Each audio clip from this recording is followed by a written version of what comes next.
કલ હમારા હે નામના સંગઠને ભાવનગર બંધનું એલાન આપ્યું છે। માઇનિંગના વિવાદમાં ખેડૂતો પર થયેલા દમનના વિરોધમાં બંધનું એલાન અપાયું છે। તો કોઈ અનિચ્છનીય ઘટના ન બને તે માટે સુરક્ષા બંદોબસ્ત વધારી દેવાયો છે।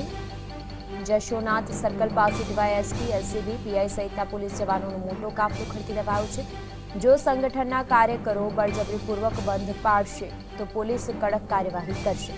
મહત્વનું છે કે તાજેતરમાં ભાવનગરના નીચા કોટડા ગામે ખાનગી કંપનીના માઇનિંગના વિરોધના મામલે 92 લોકોની ધરપકડ કરાઈ હતી, જે બાદ બુધવારે તમામ લોકોને મહુવા સેશન કોર્ટમાં રજૂ કરાયા હતા, જ્યાં કોર્ટે તમામ 92 લોકોના જામીન મંજૂર કર્યા। કોર્ટે આ તમામ લોકોને મહુવા નીચા કોટડા ગામે માઇનિંગ કામગીરીને અડચણરૂપ ન થવાની શરતે જામીન મુક્ત કર્યા છે।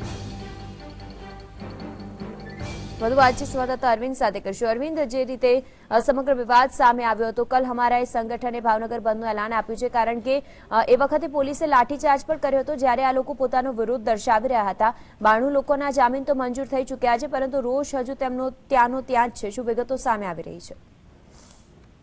જે માનસી ચોક્કસથી જે પ્રમાણે નીચા કોટડાની જે પોલીસ દમનની ઘટના બની હતી, ત્યારબાદ 92 લોકોની અટકાયત કરી અને તેમની સામે જે ગંભીર ગુનાઓની કલમો દાખલ કરી દેવામાં આવી હતી। જોકે કોર્ટે પ્રથમ તેમના જામીન પણ નામંજૂર કર્યા હતા, પરંતુ ગઈકાલે આ જે 92 લોકો છે તેમને મહુવા સેશન કોર્ટમાં જામીન મંજૂર થયા છે અને તેમને જામીન પર મુક્ત કરવામાં આવશે।